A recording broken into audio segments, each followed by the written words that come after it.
Chris Godinez, licensed professional counselor, also the host of We Need to Talk on every Sunday at noon, and then I post it up to Facebook, and then I do these things on Wednesday, and then I post them up to Facebook. This video is for educational and informational purposes only. The views and opinions stated herein are mine and mine alone. They do not represent the ACA, the APA, or any other therapist for that matter. Boom, shakalaka, done. I would like to thank my sponsor, BetterHelp, BetterHelp,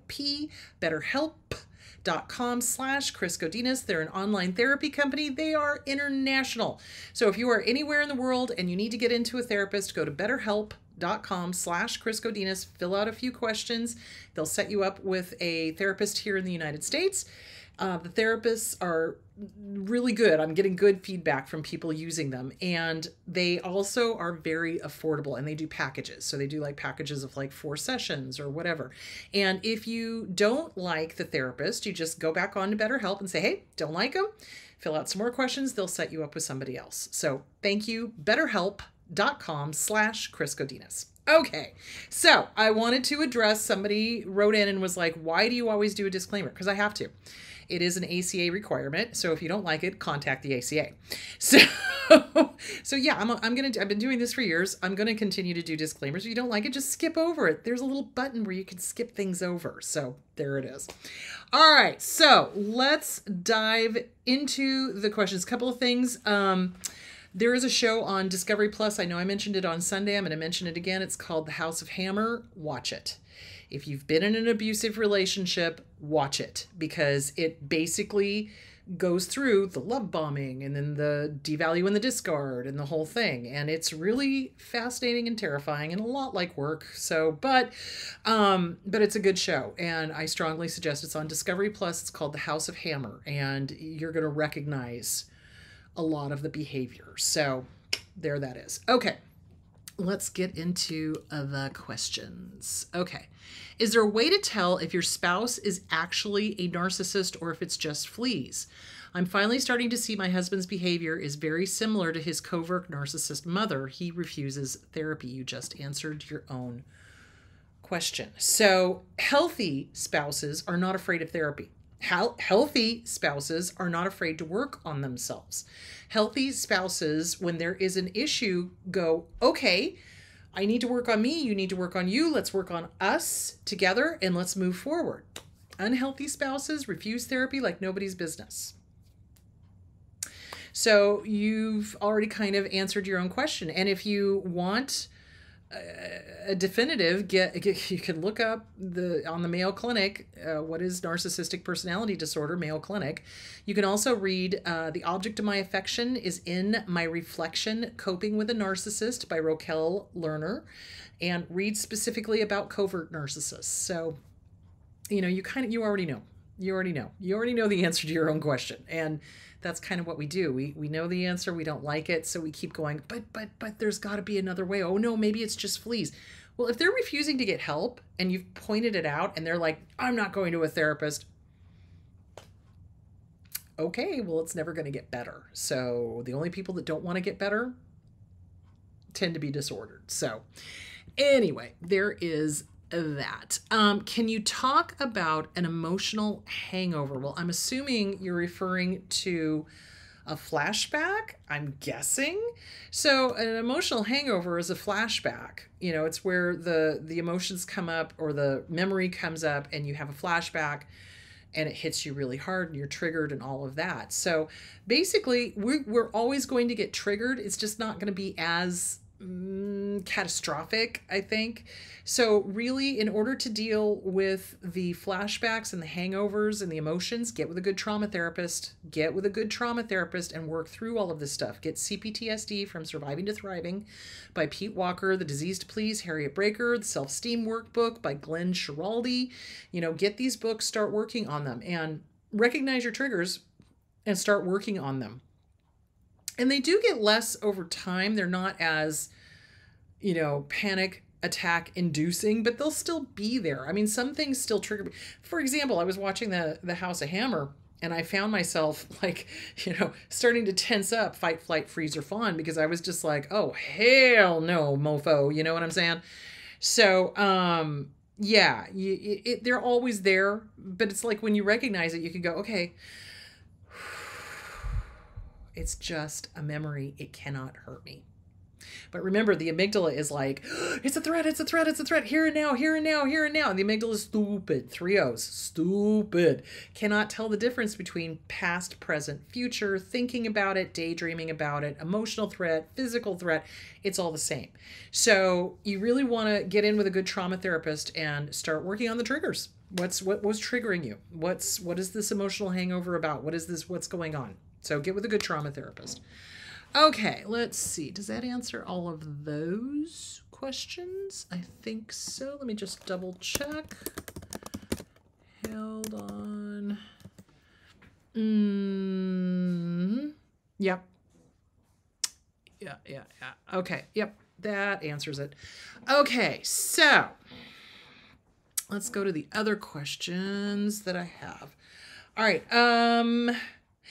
Can you talk about imposter syndrome, PTSD, and a sense of doom? How do I reconnect with my authentic self and reconnect with confidence? Okay, so let's quickly talk about PTSD, because a sense of doom is a part of the PTSD diagnosis. So hold on. So we're looking at... Where did it go? Nope, not that one. Nope. Hold on. Went too far. Trauma. Okay, here we go. PTSD, that's on 271. 271. All right. Post-traumatic stress disorder. The following criteria applies to adults, adolescents, and children older than 6 years old. Exposure to actual or threatened death, serious injury, sexual violence in one or more of the following ways. Directly experiencing the traumatic events, witnessing in person the events as it occurred to others. So a lot of times this is what secondary trauma is when you watch like a family member being harmed, murdered, raped, etc. So learning that the traumatic events have occurred to a close family member or a close friend. In cases of actual or threatened death of the family member or friend, the events must have been violent or accidental. Experiencing repeated or extreme exposure to adverse details of the traumatic events, for example, first responders, etc. Criteria B, recurrent, involuntary, and intrusive distressive memories of the traumatic events. So that's the flashbacks. Recurrent distressing dreams in which the content and or effect of the dream are related to the traumatic event, nightmares. Dissociative reactions in which the individual feels or acts as if the traumatic events were reoccurring. So literally like it's playing right out in front of your eyes. Such reactions may occur on a continuum, with the most extreme expression being a complete loss of awareness of the present surroundings.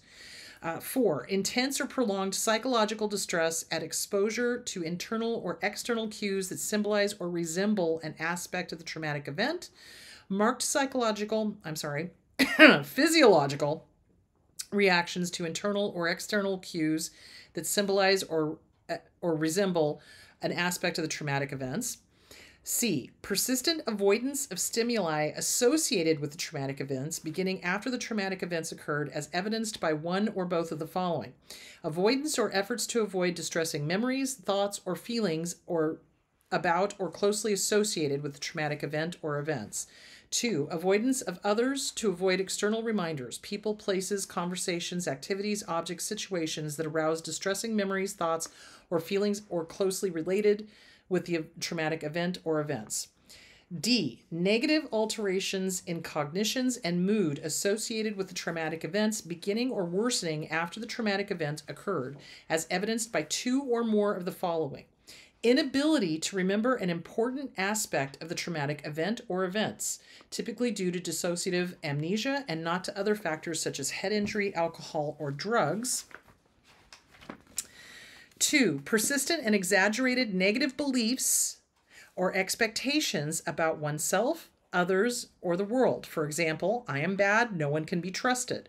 The world is completely dangerous. My whole nervous system is permanently ruined. Those are common thoughts with survivors of abuse.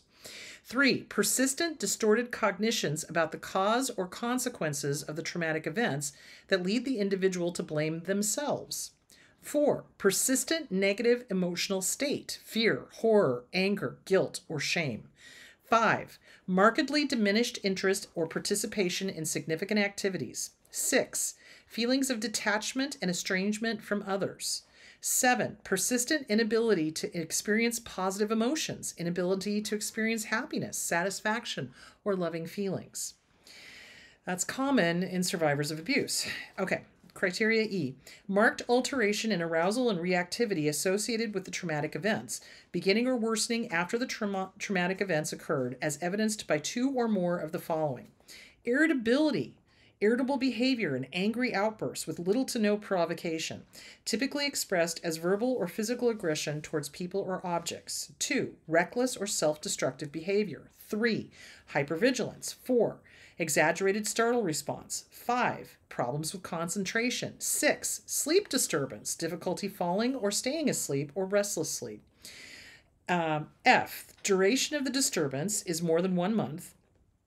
The disturbance causes clinically significant distress or impairment in social, occupational, and other important areas of functioning. H, the disturbance is not attributable to physiological effects of substance use, medication, alcohol, or other medication. You can specify if there are dissociative symptoms, depersonalization, derealization. Yeah. Somewhere in here it does mention a sense of doom. Where did that go? Huh. Yeah, we do. We do with PTSD. We have this sense of doom. Where did that go? Hello. Huh. That must be up in the persistent and exaggerated negative beliefs. Yeah.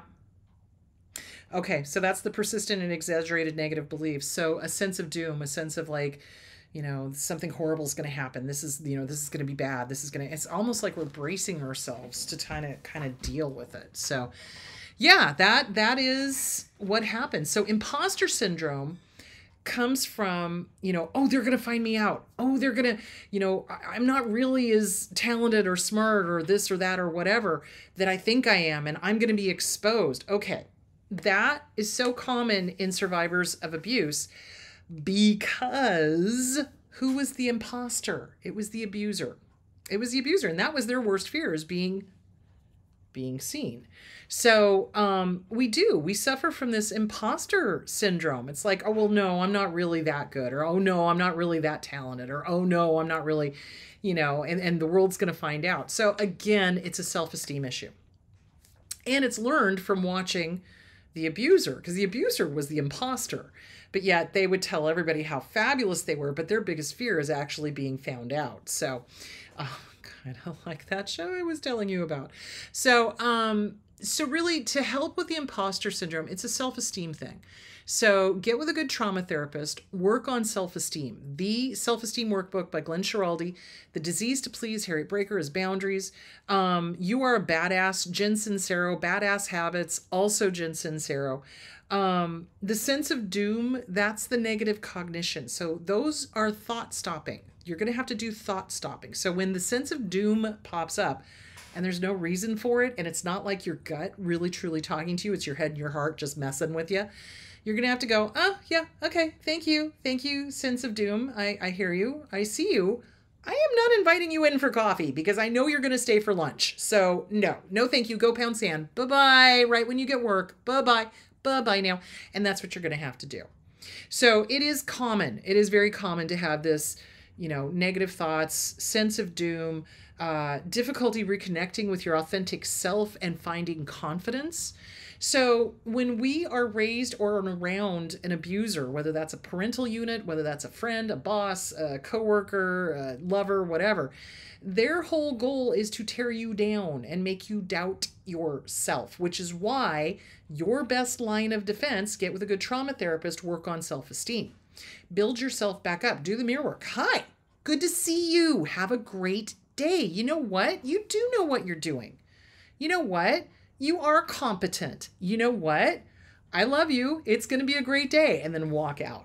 Like, seriously. Like, you're going to have to reparent yourself. You're going to have to undo all of that negative nasty that got shoved into your space, and you're going to have to replace it with the positive. So that is how you start reconnecting with your authentic self. That is how you start reconnecting with confidence, is working on self-esteem. People who love themselves don't second guess themselves. They don't listen to the head and the heart. They listen to their gut. They listen to their gut. They're not taken off course by all of the, well, what about this and what about that and what about this story and that story and this, no, stop. So what you're going to do is you're going to work on self-esteem. You're going to get with a good trauma therapist, and you're going to do the mirror work. And that's going to really help you. You're also going to journal. Journal it out. What is the thought? Challenge it. Tell it to go pound sand. You don't have to believe everything you think. And if you can identify where that thought came from, wow, that was Aunt Bertha. That's not even my thought. That's Aunt Bertha's thought. Well, here you go, Aunt Bertha. Have fun with that. Do you see where I'm going with that? So yeah, so that's what you want to do. All right.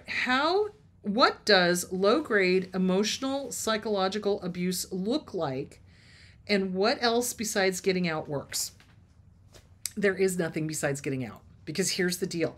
If they are constantly putting you down, low-grade emotional psychological abuse, well, that's being snarky. That's being passive aggressive. That's being, constantly putting you down, little snips, little, well, you're not good enough, well, making you second guess yourself, et cetera, et cetera, et cetera.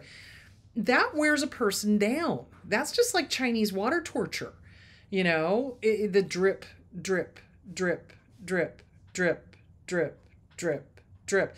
And you start waiting for the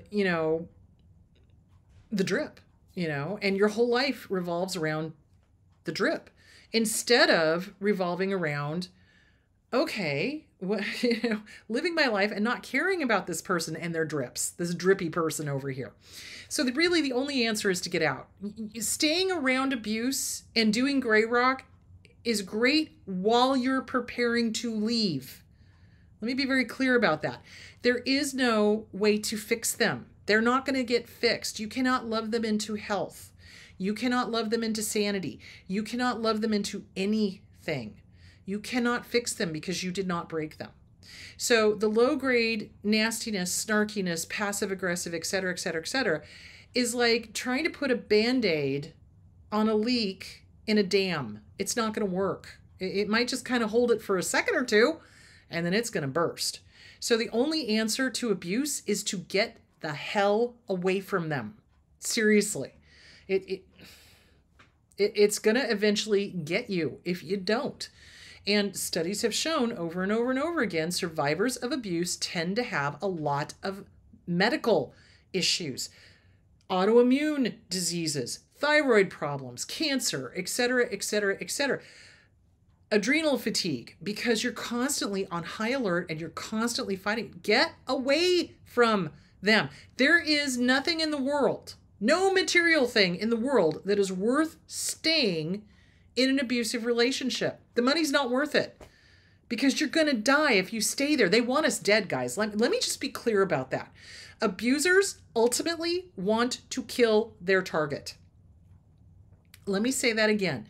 Abusers ultimately want to kill their target. And that death is either a soul death, as in they've beat you down and worn you down so much that literally, emotionally, you are no longer present. That's a soul death. You've given up your hopes. You've given up your dreams. You're no longer you, okay? That's a soul death. They're happy with that. But what they'd really love for you to do is to kill yourself. That's what they want. I can't tell you the number of times abusers have tried to push the target of abuse into self-harm or into completing suicide or, doing things that were dangerous, or what they want their target dead. They hate anybody who feels things that they cannot feel. So the only answer is to get away from them. No amount of money is worth staying in it. No amount of material possessions is worth staying in it because you won't live long enough to enjoy them. Let's be clear about that. Surviving abuse and repairing yourself takes time. And the longer you stay in the abuse, the longer you're putting off really healing. So you're worth it to get out. You are worth it to leave. Your happiness is worth it. And I can't convince you of that.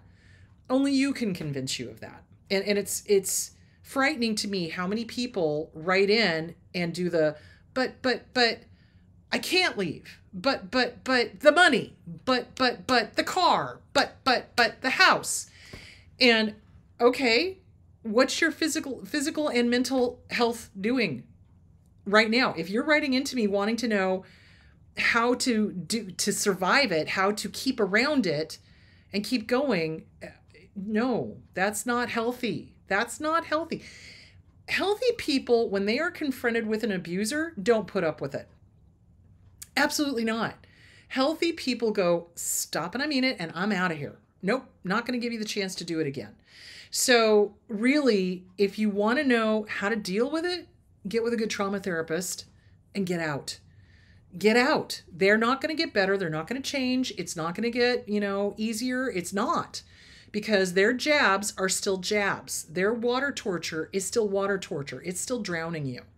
So get out. Get out. Absolutely get out. Anything else is like putting a Band-Aid over a leak in a dam. And the dam is going to burst. And you're going to get caught in the flood. And it ain't going to be pretty. So,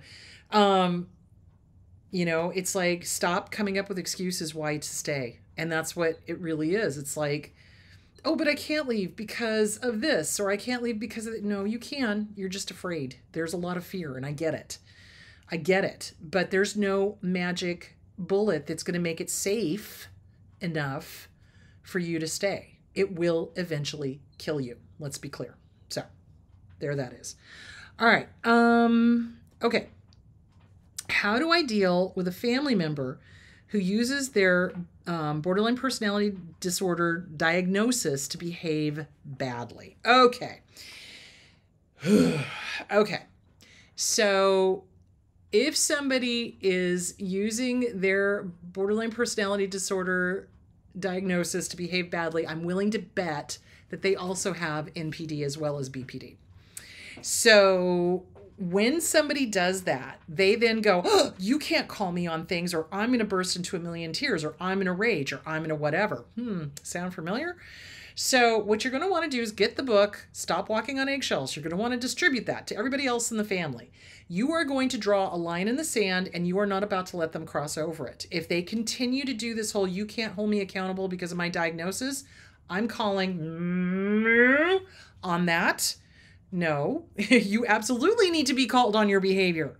If you truly have borderline personality disorder and you are working with a DBT therapist, that DBT therapist will tell the family members, you got to have good boundaries. You got to call them on their behavior. You cannot allow the behavior to continue. Because if you allow the behavior to continue, guess what? It's going to continue. So a good DBT therapist works with the family, works with the patient, gets boundaries in place, helps with emotional regulation, and is made extremely clear to the person with the disorder, this is not an excuse for your bad behavior. Period. You will not be using this excuse to tell people that they can't hold you accountable. That don't fly here. So yeah, so you're going to have to be tough love. You're going to have to be tough love and be prepared for blowback. Absolutely. And, especially if it is somebody who has a dual diagnosis and they're doing this, I'm guessing there's a dual diagnosis in there just based on what you're telling me. So be prepared, but Stop Walking on Eggshells by Randy Krieger, great book, highly recommend it. Strong boundaries. When somebody is behaving badly, you do not allow it. Stop, and I mean it. I don't care what your diagnosis is. Healthy people don't behave like that. Period.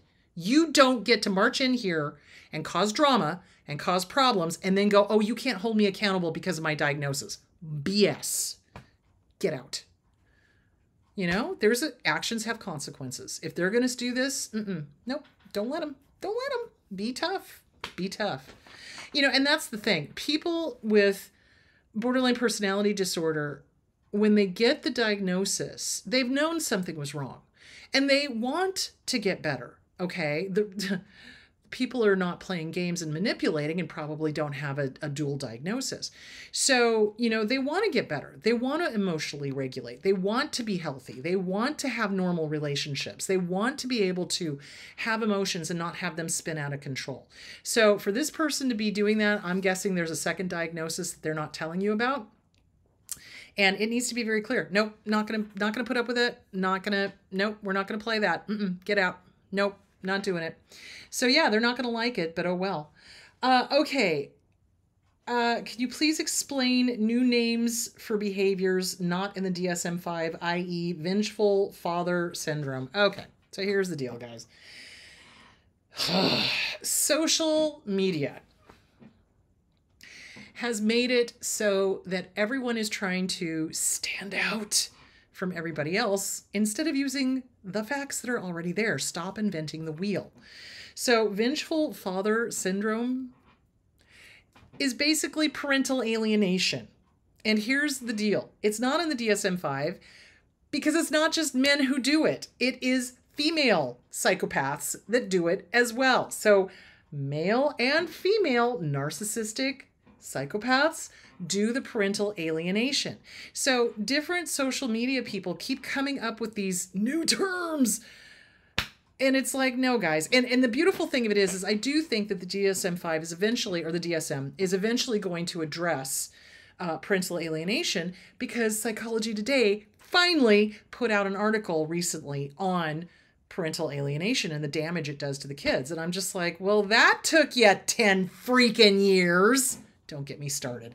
Anyway, so when people come up with these, you know, new sayings, it's social media. They're trying to distinguish themselves from, you know, other people doing things on narcissism and abuse and things like that. And that's great, but that doesn't help the cause. So, and especially because it's like, it makes it sound like it's only men that do this. No, women do this too. Oh my God. So Dwayne Roberts on Dad's Surviving Divorce, great channel. Go visit it. Go watch his videos. It's a lot about the female psychopaths doing it, and yes, men do it too. So it's both. So yeah, it drives me crazy when people try to come up with these, you know, sayings, and I'm just like, okay, do you have a psychology degree? Do you read the DSM? Are you reading Psychology Today? Are you doing the things? Are you reading the scholarly articles? Are you doing, you know, that kind of thing? So yeah, it drives me crazy when people do that. So what to do?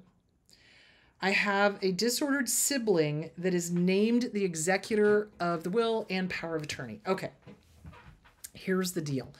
Power of attorney and executor of the will. So what an executor does is when the person dies, they pay all the bills. They contact all of the, you know, the credit cards and the utilities and the taxes and the this and the that and the, you know, they get that all handled.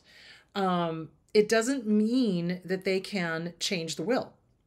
And a lot of narcissists, when they become executors, think that that means that they can X somebody out or not do the letter of the will or whatever. So if you've got a sibling that is the executor and they are doing hinky things, get your own attorney and, you know, basically contest them being the executor.